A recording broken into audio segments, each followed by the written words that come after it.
Hi guys, it's me, Chatter HD, and welcome to another edition of This Week in Formula One, where today we are going to look at the news that Maurizio Arrivabene has been sacked as team principal of Ferrari and has been replaced in that role by Mattia Binotto, and I will analyse why, in my opinion, that is the wrong decision. Also, we will look at who the new F1 boss of the McLaren F1 team is, and also look at Sauber's claims that the new 2019 car they have could be a very special car. And that's all coming up in today's episode of This Week in Formula One. But first, let's go to that news about Maurizio Arrivabene being replaced by Mattia Binotto at Ferrari in that team principal role. Now, I know some people out there will not be surprised by this, but I am surprised by this because even though I have heard of rumblings about there being disagreements between these two people on screen, I didn't think they were actually going to replace Arrivabene 2 months before the season is actually starting in Melbourne. So, to me at least, this is a bit of a surprise, and as I'll get onto later, I do disagree with this, but it does seem as though since probably this time last year, Sergio Marchionne, who of course sadly passed away during the summer, had plans to put Mattia Binotto in the role of team principal and get rid of Maurizio Arrivabene. So it seems as though it's been coming for a long time, but it has finally happened, and it happened earlier this week. But what did Ferrari in their official statement have to say about this news? Let me just throw it on the screen right now to see what you guys think of this quote. It's actually quite interesting, especially the second part of it. So this is what the statement said, or the most key part of the statement said. After 4 years of untiring commitment and dedication, Maurizio Arrivabene is leaving the team. Now this is where it gets interesting, and it kind of tells us, maybe gives a slight hint actually, as to why this has happened. The decision was taken together with the company's top management after lengthy discussions related to Maurizio's long-term personal interests as well as those of the team. And the source for that, by the way, that quote is from Autosport. But that's very interesting what is said at the end there, that they had lengthy discussions that was related to his long-term personal interests. Now, we have heard rumours that Maurizio Arrivabene could be becoming the CEO or one of the top people at Juventus, who's a football club if you don't know who they are, or a soccer club if you're from the States. I think that is what that is referencing. I think Maurizio is trying to get in to that club and move away from Ferrari, but I also think part of him wanted to stay at Ferrari, and as I'll get on to, and as I'll move on to now, I still think it was unfair to sack Maurizio Arrivabene. But when it comes to his time at Ferrari, well, let's just go through it and how it panned out in his 4 seasons as the team principal. So in 2015, which was his first season, he put Ferrari back, maybe not where it deserved to be, because they weren't winning the World Championship or winning as many races as they would like to, but they were back more towards the positions they want to be, as they won 3 Grand Prix in 2015, and it was a very successful season and a successful first season for Maurizio Arrivabene as team principal. 2016 was not as good. I thought the Ferrari car pace-wise was better than it was in 2015, but they didn't get the race wins to actually show that they were actually, I think, slightly better and closer to Mercedes in 2016 than they were in 2015. But then, with the new 2017 regulation changes, the Ferrari car was now good enough to go for the World Championship against Lewis Hamilton and Mercedes, but In 2017, they blew it. Both driver and team just did not produce when it mattered towards the end of that season. And the moment you're seeing on screen, that was the defining moment of the 2017 championship. And in 2018, it was kind of a story of the same, but worse. And I think that's why Maurizio has paid the price for those results and for Ferrari blowing the championship in 2017 and 2018. But this is where I'm going to start defending Maurizio, because if you actually look at the reasons Ferrari lost the championship in 2017 and 2018, he has very little to do with those reasons. So let's get into it now.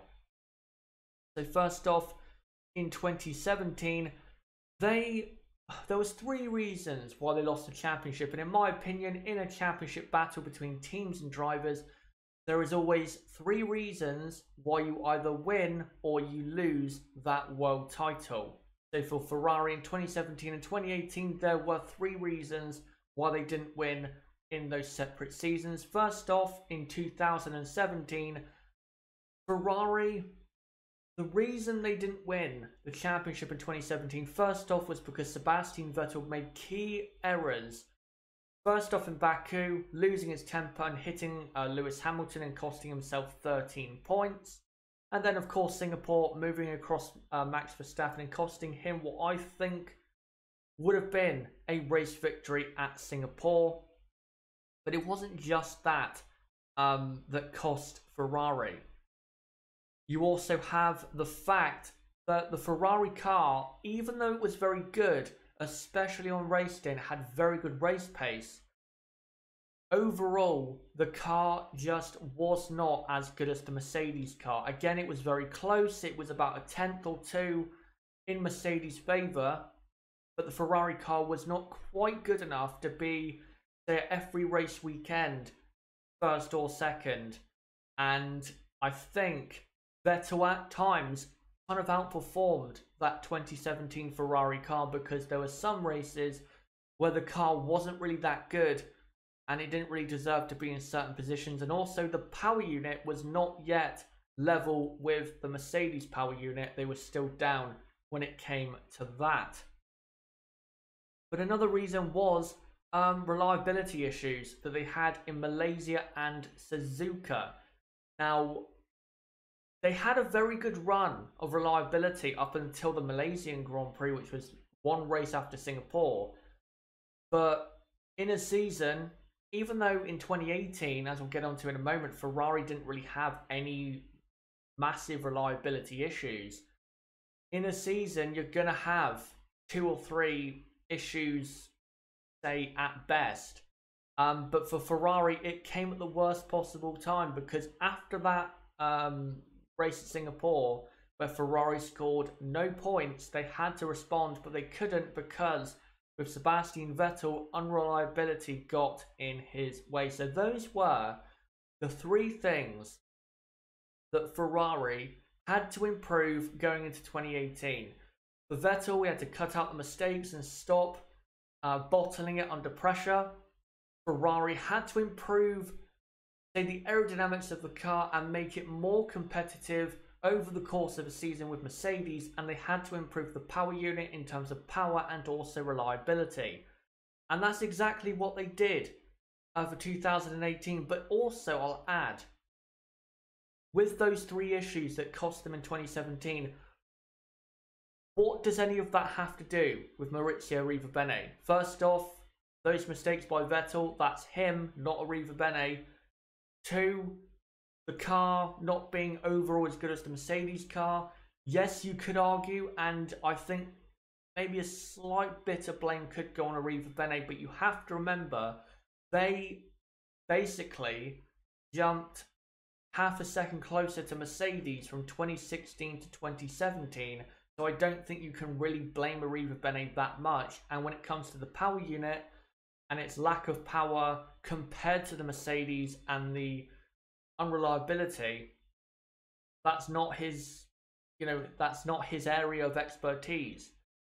His area is running the team overall and also being a PR guy, because that's what he is at the end of the day, is a PR guy. So those issues didn't really have anything to do with him. And for 2018, Ferrari were hoping and expecting a world championship to come to Maranello, but it didn't. And again, there were 3 reasons why it didn't. So first off, you have strategy mistakes by Ferrari, and most importantly by one man who was the head strategist at Ferrari in Naoki Rueda, who I still don't understand how that guy is still employed by Ferrari. He's made so many key mistakes since he was hired into that role in 2016. He's made so many key mistakes. I don't understand how he is still at the team, but Maurizio Arrivabene has been fired. I don't get that at all, and that makes no sense. No sense at all. No one can possibly tell me and provide a strong enough case for Naoki Rueda staying at that team rather than Arrivabene. No one can present a strong case at all.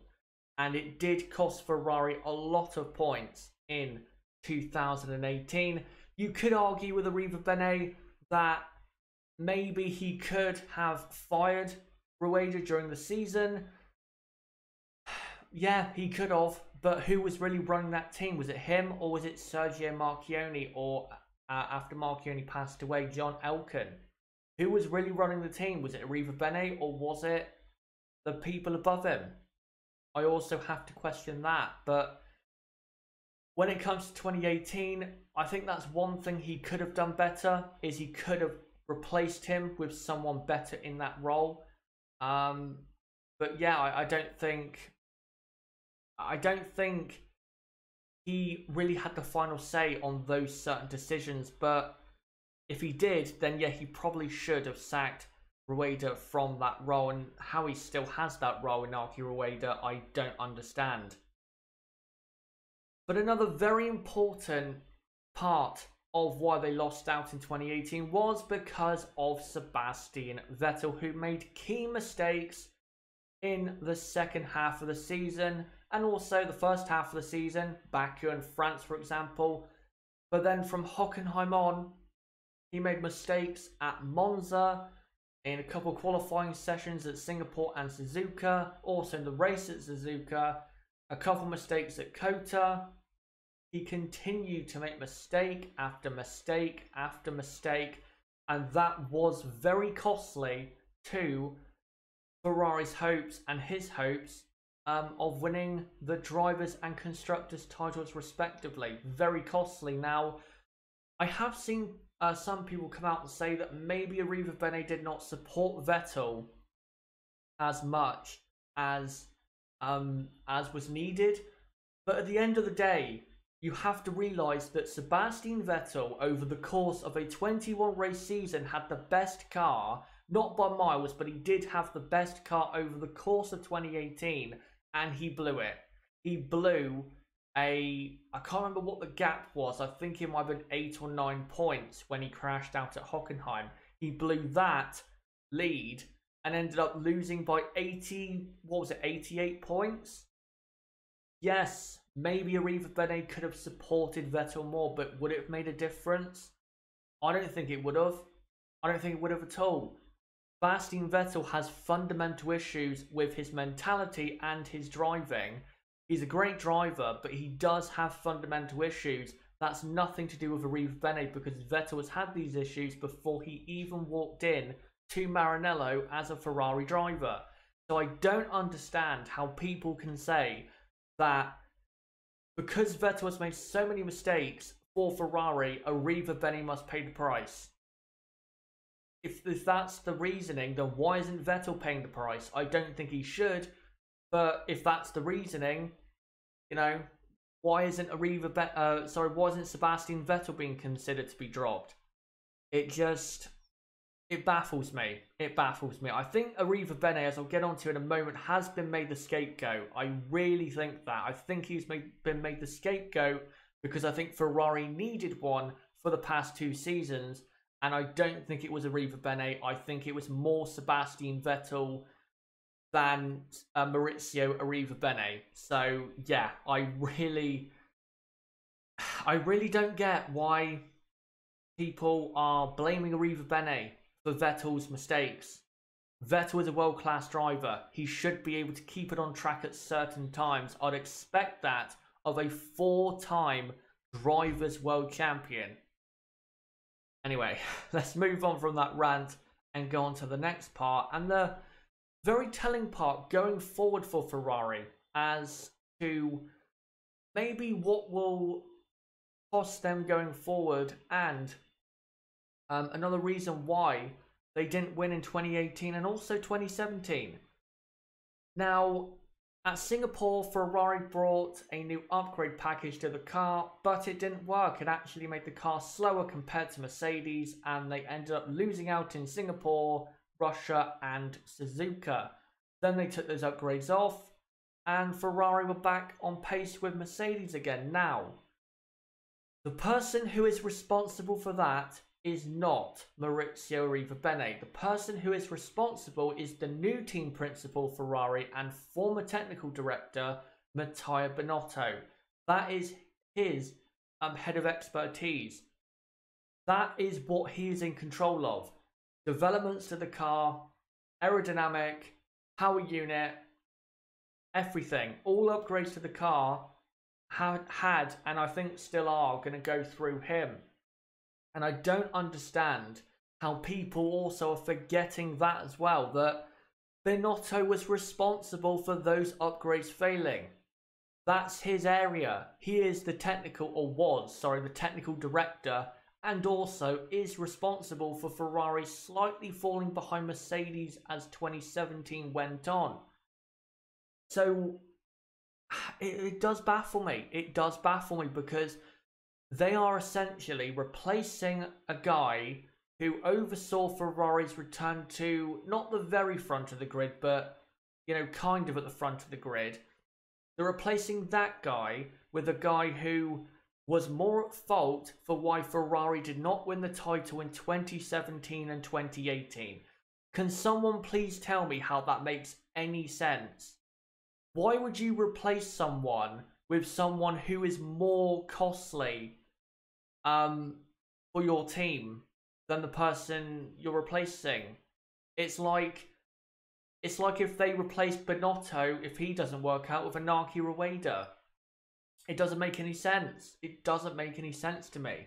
Yes, Binotto technically has done good things. I'm not going to deny that. He has improved the Ferrari car with its engine and its aerodynamics and its chassis. You cannot doubt that.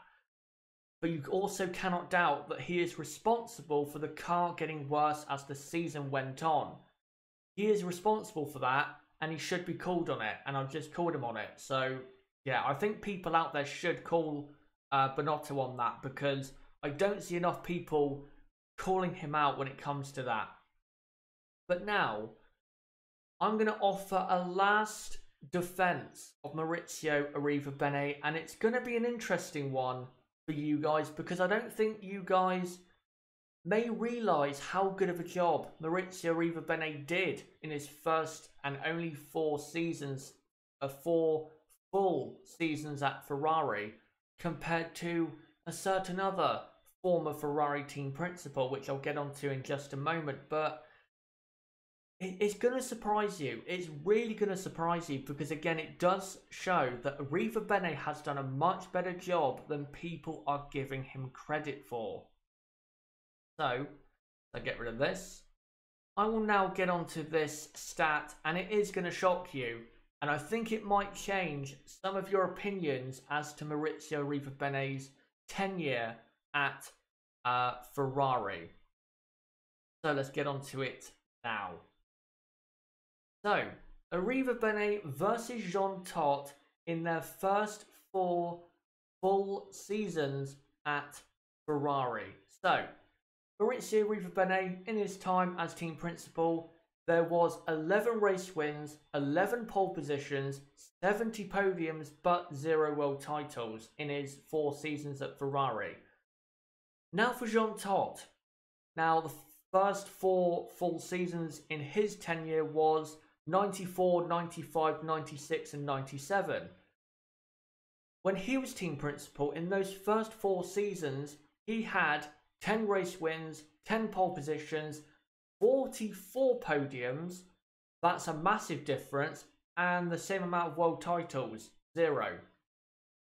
So, people out there may criticise Arrivabene, but after the first 4 seasons, he was doing better than the greatest team principal Ferrari have ever had. Now, I'm not saying Maurizio Arrivabene would have gone on to win 5 or 6 championships with Ferrari, but compared to the greatest person to hold that position, he was actually doing better than that person after 4 seasons. So, again, when I throw that stat at you, it makes even less sense why Maurizio Arrivabene has been replaced at Ferrari and been fired, essentially. To me, again, after seeing this stat, it doesn't really make that much sense to me. And I know some people out there will say, well, Ferrari were in a different state in 2014 compared to when Jean Todt took over. Well, I completely disagree.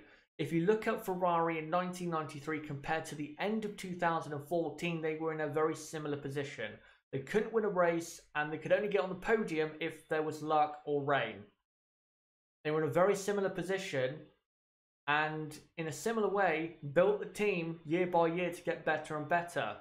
But Arrivabene did it better in his first 4 seasons than Jean Todt did. Again, I'm not saying that Arrivabene would have been winning 6 or 7 championships, but compared to the greatest person to hold that position at that team that they've ever had, he was doing better.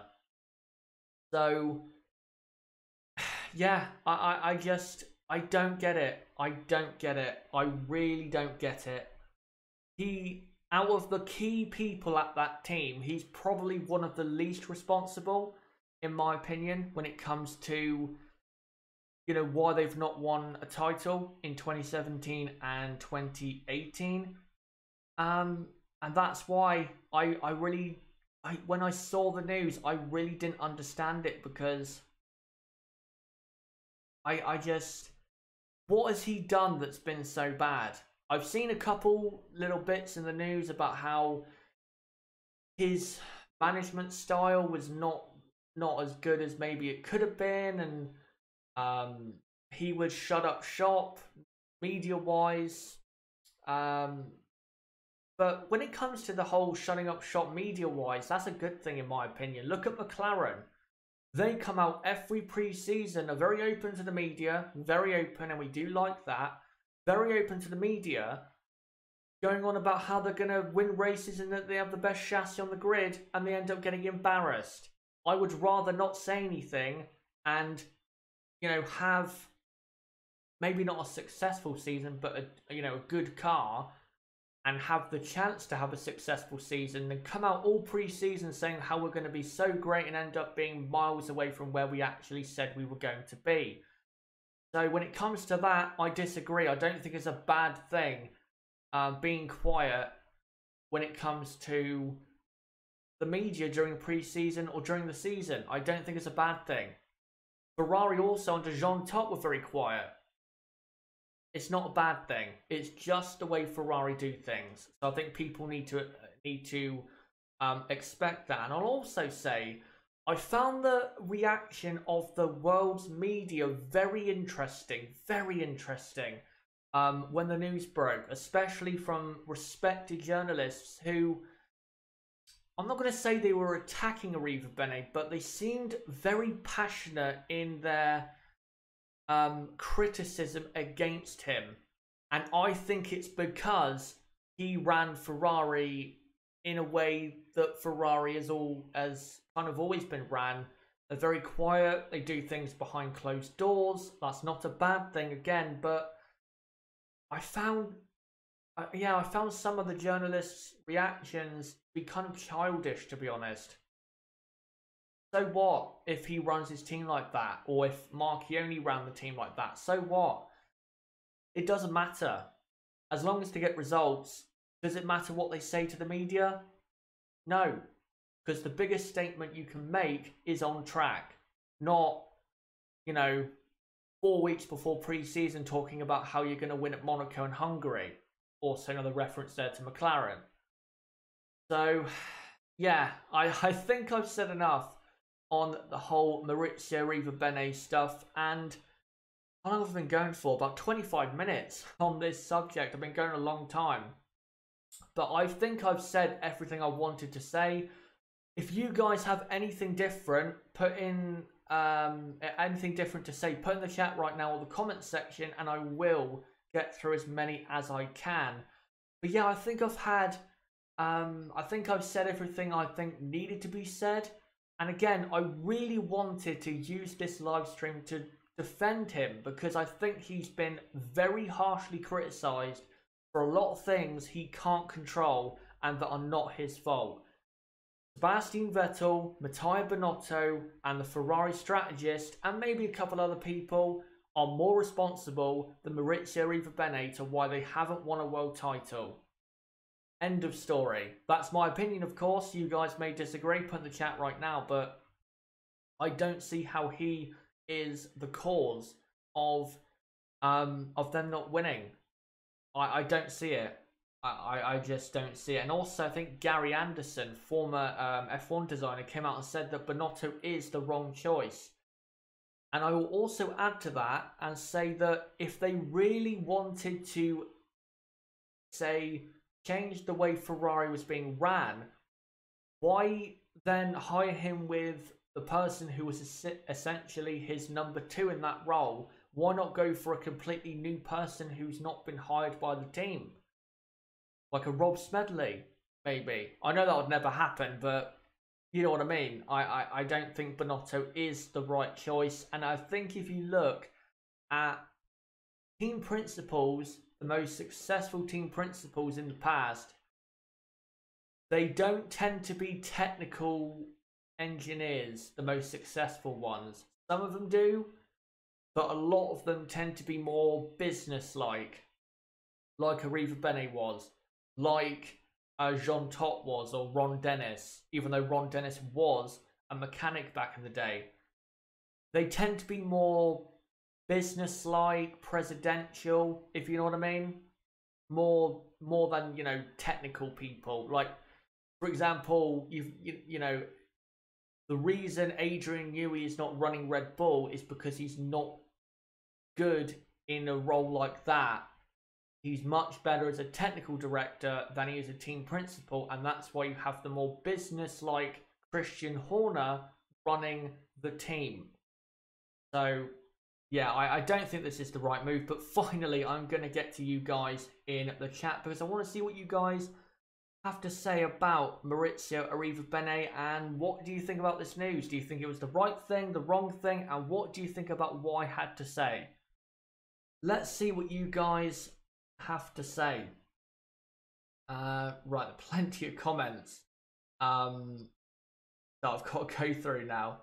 So let me take a look at what you guys have to say.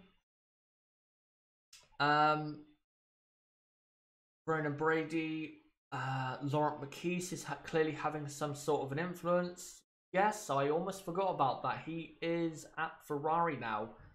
DA must be having some kind of influence. Ronan Brady says, I don't understand either why Simone Resta was allowed to leave for Alfa Romeo. He should be fully focusing on Ferrari. I also agree, but Ferrari's reasoning was that they wanted to help out Sauber more with the aero side, so they sent him there.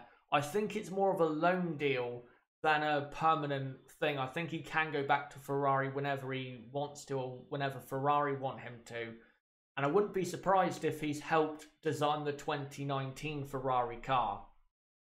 Wouldn't be surprised at all. Right, let me just try and find a starting point for all of the comments about Arrivabene. Right, Simon Cragland, I understand Ferrari's decision as I don't think Arrivabene is a leader. The only thing I don't understand is the timing of this change. It's a new role for Binotto, but he's very clever, so I think he will be just fine. With Arrivabene, could he be a better leader? Yeah, he could be, but again, he's not the #1 cause for their issues. Basically, they tried to find the less influential person out of the top people to fire, and it's Arrivabene. So there you go. Astro Stevo says Vettel should pay the price. Well, if he has another 2018 like season in 2019, I think he should pay the price after that, but we'll see what he does in 2019. Right, let me look at the chat. Let me look at some more comments, and then we'll get on to some news about McLaren. Ferrari did have the best car last year, but not the best drivers. Yeah, I agree. Ronan Brady says Ferrari have a history of unfair sackings. Yeah, well, Kimi Raikkonen, when they sacked him at the end of 2009, basically, it was basically a sacking. It wasn't a mutual agreement like they come out and said. It was a sacking because Alonso didn't want to be teammates of Raikkonen, nor did Ferrari want Kimi Raikkonen anymore. Simon Cragland, it's pretty difficult to say whether it's a good decision or not, but we will find out in the next couple of years. But you could definitely argue if Ferrari doesn't win a title in the next couple of years, then there hasn't been any difference. Well, when it comes to Binotto being the team principal now, I think if 2019 is worse, I don't think it will be. But if it is worse, then I think this will come out as a very poor decision by Ferrari.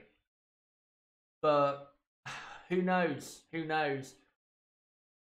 I don't know. I don't know what to say, whether it will be a success or not. I'm tending to lean towards it's not going to be a success. I don't think this actually makes things better at Ferrari. I actually think this is more of a continuation of the issues that have been going on.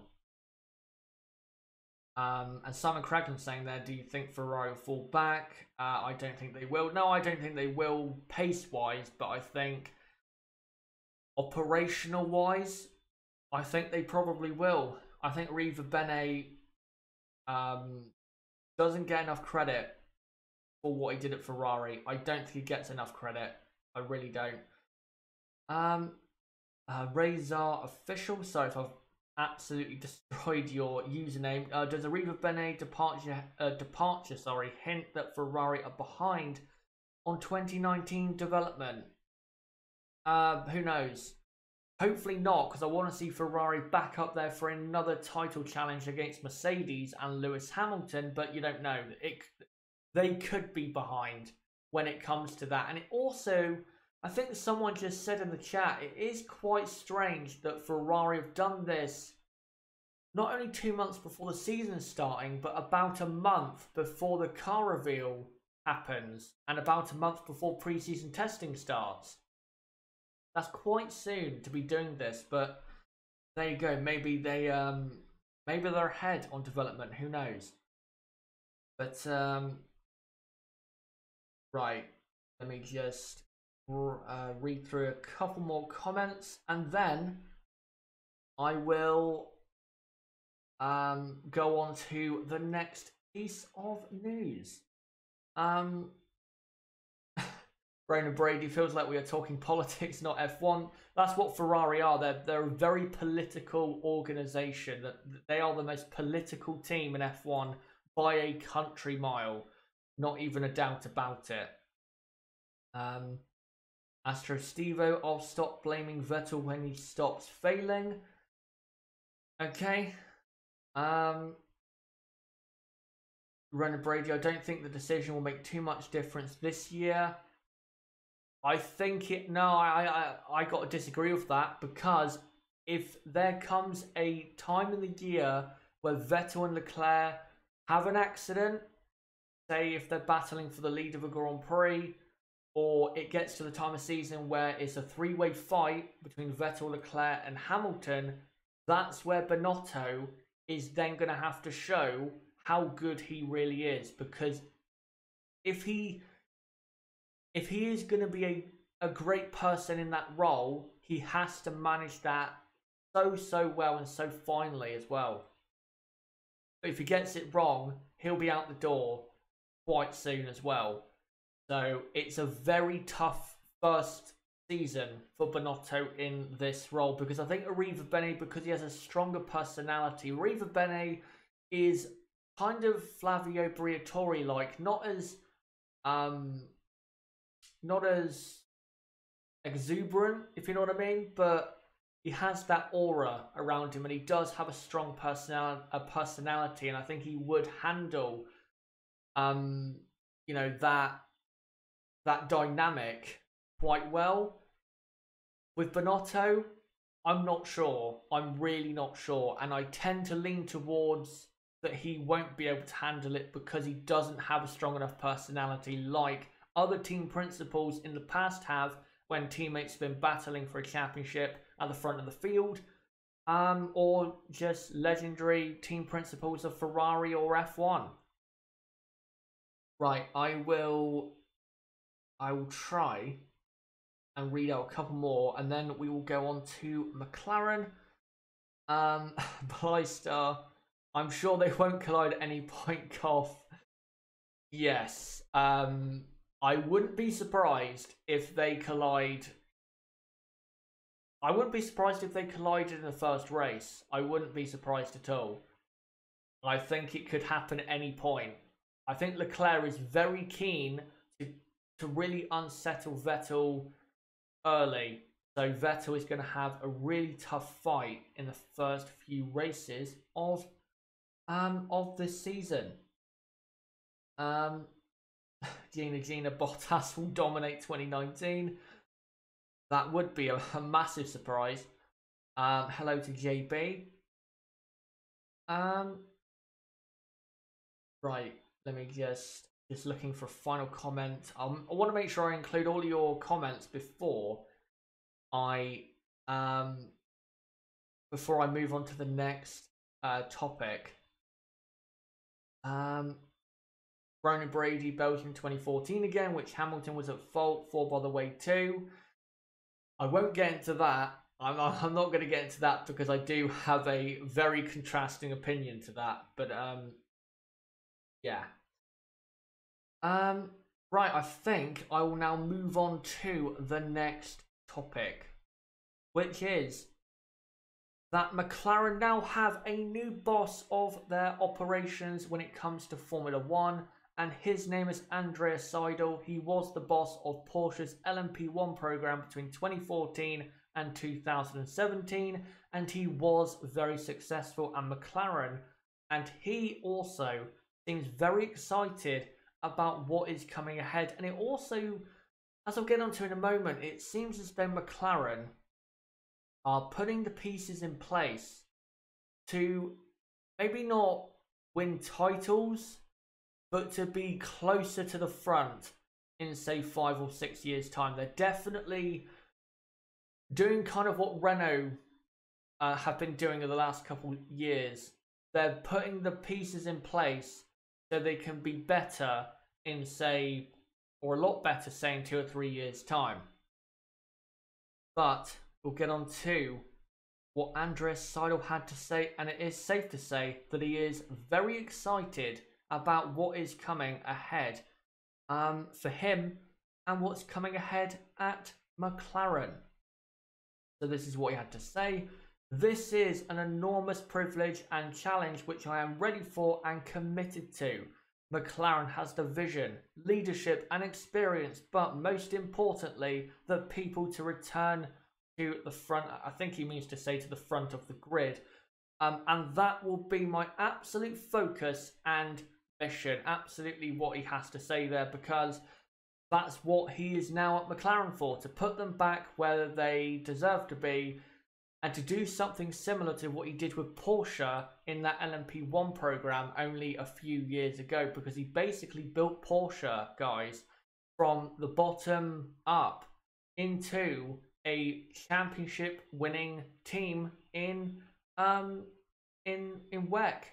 And if he can do that with McLaren, then this is going to be a good few years coming from McLaren. But I am not going to get ahead of myself, because this is McLaren. We know when they say they're going to be good, they're probably not. So I'm not going to get too far ahead of myself when it comes to that. But this is good. This is good for McLaren. Again, they're putting the right people in place. They've now got Pat Fry, Andreas Seidl, Andreas Stella, James Key apparently is the new technical director of that team. They are putting the right people, or say people at that team who are going to be better in those roles than the people who were in those roles before them. McLaren are doing the right thing when it comes to employing certain people to return them to the front of the grid. And also, Zak Brown, for the first time probably in his whole McLaren career as being the boss, basically, of McLaren, actually said something smart. He said that he realised he could not run the team in a good enough way on a daily basis. The F1 team, he means. So that's why he has hired Andreas Seidl, and it is a good move in my opinion. But guys, what do you think about this? Will this help McLaren? Will they be in 3 or 4 years closer to the front of the grid? And also, what effect will this have also with Pat Fry being back at the team and with James Key coming to McLaren? What effect is this going to have? Make sure to put it in the chat right now what you think about this news, and also in the comment section down below, and I will come to the chat in just a moment. Right, so let me take a look. Right, before actually I start reading out some comments, let me just tell you guys that every single weekend where there's not an F1 race weekend, we are going to be doing This Week in F1 every Sunday afternoon here in the UK. So don't forget to subscribe. Either bottom right of the screen, you can do it right there, or click on my channel name, go to my channel page and subscribe to the channel and hit the notifications bell. And also, like this video and comment down below what you thought of this video, and comment down below your thoughts about the topics in today's edition of This Week in F1. But now I will go through some comments, and then we'll move on, guys, to our final story of today's episode of This Week in F1.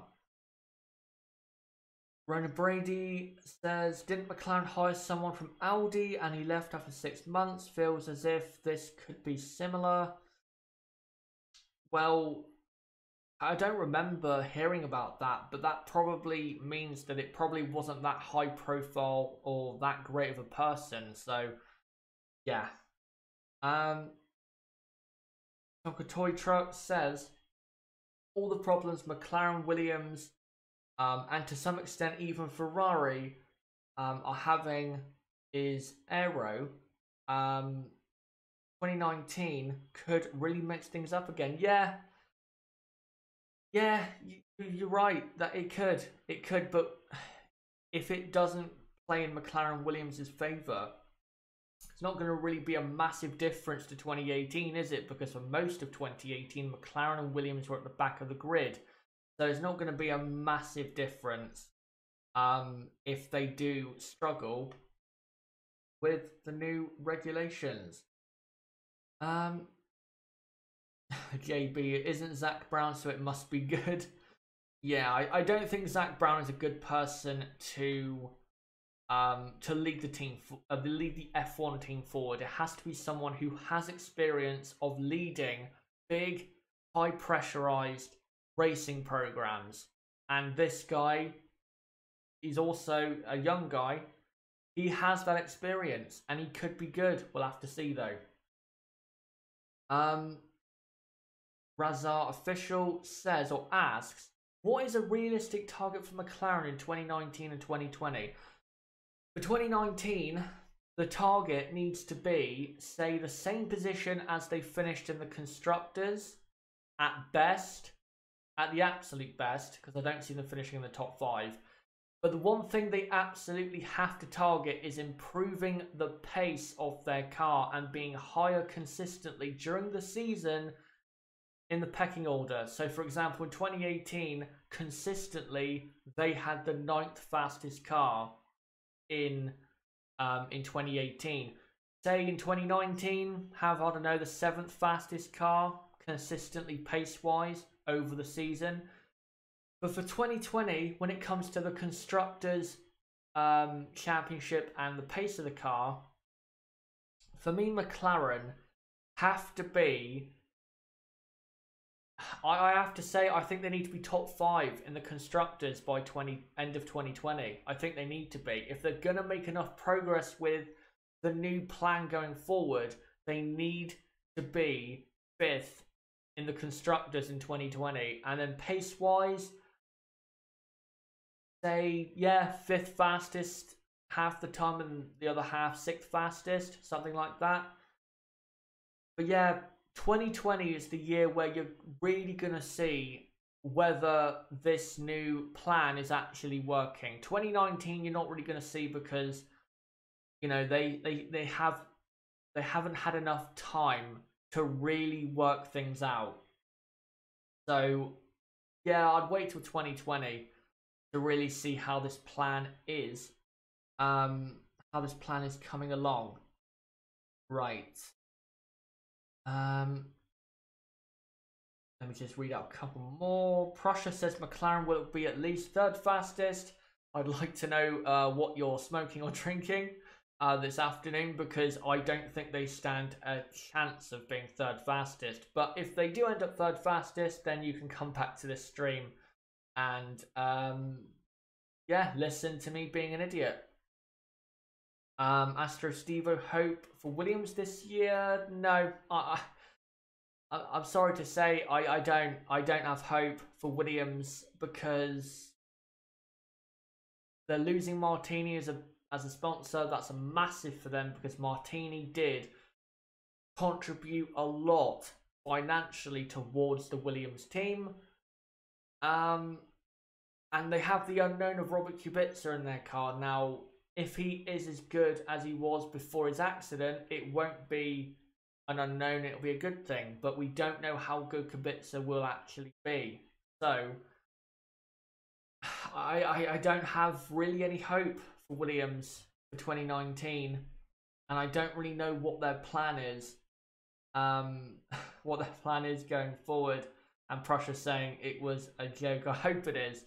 Because, yeah, 3rd fastest.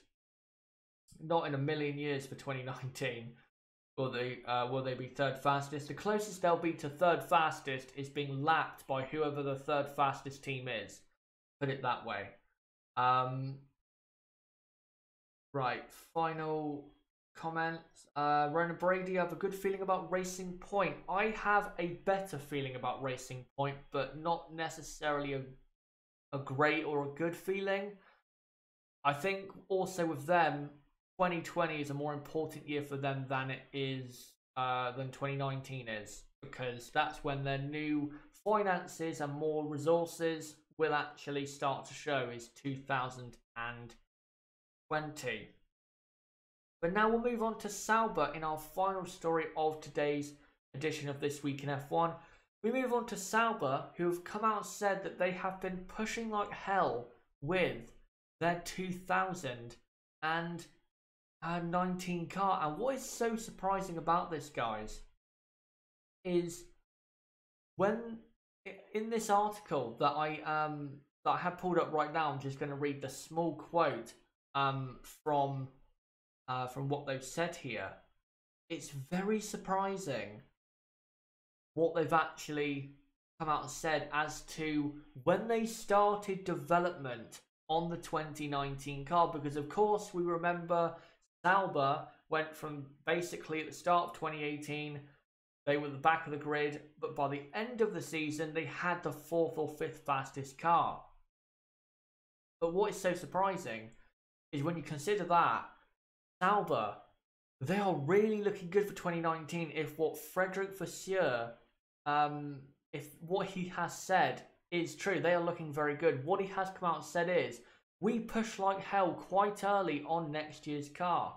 We switched all resources of the company on next year's car quite early. Now, he doesn't say when, but he does say that it was early. Maybe early in comparison to other teams, and then he also says, we have good expectations, but when you have a change like this in the regulations, it's a drastic one, you never know. Now, when it comes to this, when it comes to, you know, developing the car early and him not specifying how early they started developing the car, I think they started looking at where their performance dipped in 2018. I think they started developing the 2019 car around the time of Spa and Monza, because if you remember around that time, at those races where they were expected to do well, they didn't do well and they dropped off the pace. I think that's around the time they started to switch resources to the 2019 car. Very similar to when Haas switched their resources to the 2018 car in 2017.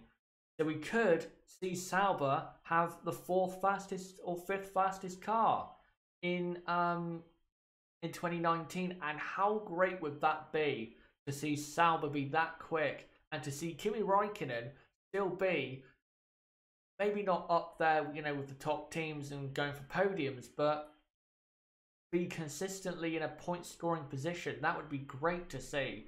And it is a surprise that they've come out and said this, because I would have thought with the way they were at the end of 2018, I would have thought they were developing like mad on the 2018 car. But it turns out, if Frederick Vasseur is actually telling the truth, which I think he is, it turns out that Sauber were just naturally quick and were actually focusing a lot of work on the 2019 car. And if you are a Sauber fan, and I do know a couple of people out there who are big Sauber fans out there, this is very exciting news. Very exciting news. And this could be big. This could be even more. This could be massive for next season if this is the case, and that Sauber have developed early on next year's car, because they could have a jump on teams like Racing Point, McLaren, Williams, Haas, Toro Rosso.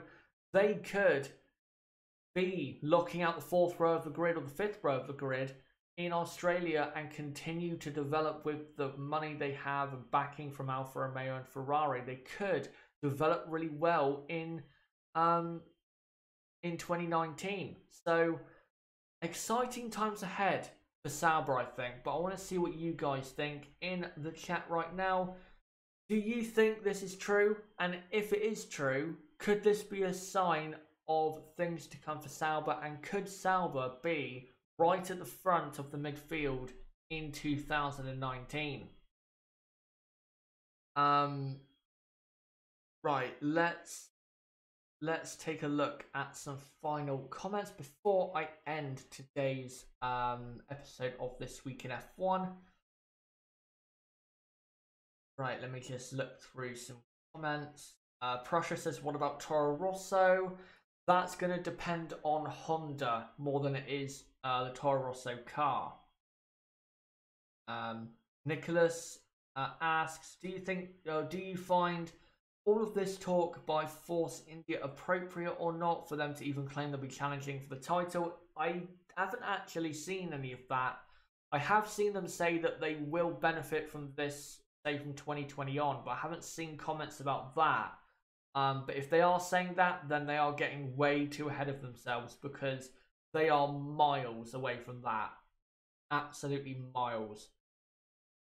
Rona Brady, I'm hoping for Giovinazzi to do well. I know you don't rate him. The jury is still out for me, but I think he has potential. I don't rate him, but I do hope that he proves me wrong. I really do, because I want, Formula One to have 20 or 22 drivers on the grid that deserve to be there and are very quick and very good. I don't want the field of drivers to be poor or poorer without certain drivers. I want it to be as good as it can be. So hopefully he does prove me wrong. Razar Official asks, he asks instead of posting a normal comment, could Sauber sign Sebastian Vettel for 2020 if Vettel gets kicked out of Ferrari? No, I don't think he will. I think if Vettel left Ferrari at the end of 2019 for 2020, he'd probably go to a team like Renault, maybe even McLaren. I don't think he would go to Sauber. I think that'd be, no disrespect, too small of a team. I don't think he would go there. But if Vettel doesn't perform this season, I think his career at the very top of this sport is kind of over, because I think Ferrari will start to set their plans in motion to replace him, because if he doesn't get the job done this season and he's in a car that is good enough to win the title, how can Ferrari possibly keep him on? How can they possibly keep him on? I wouldn't. If Vettel does not perform this year and bottles the title again from a winning position, then if I was the boss of Ferrari, I would get rid of Sebastian Vettel. I would. But you would have to have a good enough replacement. You can't just, replace him with, no disrespect, Giovinazzi or Mick Schumacher. You've got to replace him with someone who is deserving enough to replace him. Maybe throw Kimi Räikkönen back into the team. I don't know, but yeah, if he doesn't get the job done and he has a good enough car this season, I'd have to drop him. I'd have to drop him. Right, let me go through a couple more comments. Ronan Brady, Vettel and Räikkönen 2020 Sauber. That would be one hell of a shock. If that happened, I don't think anyone, say, if that did happen, if you told someone, say, right now or earlier in 2018 that was going to happen, then I don't think anyone would believe that. But stranger things have happened. Stranger things have happened. Tonka Toy Truck, this is interesting, says, I don't think Vettel would remain in the sport. I see your point there, but I disagree, because I think Vettel is the kind of person where Formula One is his purpose in life. If he didn't have Formula One, I don't think Vettel would really have that many interesting things to do with his life. Of course, he has a family and kids and all of that great stuff, but away from that, Formula One is everything that he was born to do. And if you take that away, he'd kind of fade away. If you look at Lewis Hamilton, at least when he leaves F1, he's going to have basically a very successful career in lifestyle and maybe music and all of that stuff. But Vettel, if he leaves F1, he's not really going to be mentioned again. He's going to kind of fade away, because F1 is everything to him. It's absolutely everything to him. And Ronan Brady says, and it's true, he's so quiet outside of Formula One, and that's how he would be if he retired. You would never hear anything from him. The only time you'd hear anything is if he, say, came to the German Grand Prix every season. You wouldn't hear anything in the off season really from Sebastian Vettel. So I don't think that'll happen. I don't think that'll happen. I think Vettel is going to be in F1 until at least the mid-2020s. So he's going to be in F1 for another 5 years at least, in my opinion. Nicholas, as for Toro Rosso, how do you think their drivers will do? I think they will do better than people expect, but maybe not as good as they could do. He also asks, do you think someone like Tickton will come in for 2020? Probably, but I hope not, because that guy is an absolute dick. I'm just gonna say it. I think the guy's a spoiled brat. And he also asks, and what do you think about Verstappen to Ferrari if Seb gets kicked? If it's possible, do it.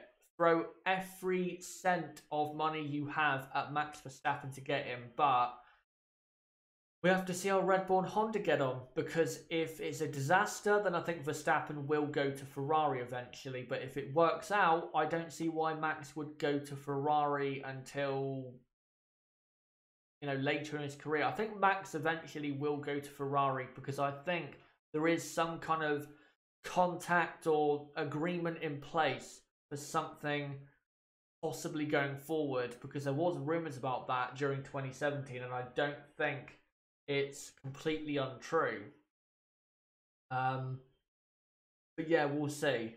Say Rugara's saying maybe Fernando Alonso.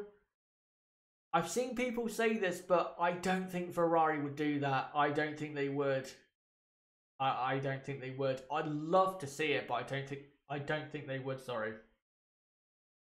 Motorsport Tube asks, will Bottas be in F1 in 2020? I don't know. I really don't know. It's kind of 50-50 right now. Hopefully he is, because he is good enough to be in F1. No doubt about that. The F1 ZH Kaiser says Tickdom is a complete bleep hole. Absolutely agreed. Guys, if you have not seen what Dan Tickdom, or as I've seen on Twitter from someone I'm now following on Twitter, and I'll point you in the direction of this Twitter account. This certain Twitter user has recoined Dan Tickdom as Dan Dictum.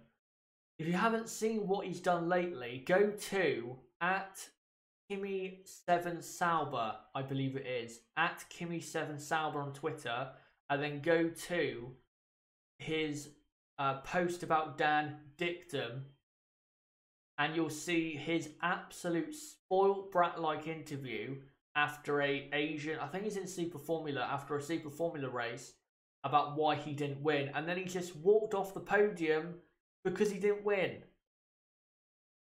He's so unlikable. I don't hate the guy, but God, does he try to make you hate him. He tries so hard to make you hate him. And if he comes into F1 and acts like this, he is going to have everyone hating him. And he'll deserve it if he continues in the way he's going. I mean, you've had what? Him overtaking 16 cars under a safety car when he was 16 and crashing into someone because he was unhappy that they had contact. He accused Mick Schumacher of cheating last season when Mick Schumacher won F3. And then attacked people with his girlfriend as well on Instagram for possibly criticising him because that's what he did. He accused Mick Schumacher or the series of, you know, cheating or, you know what I mean. And then does this. He's so unlikable.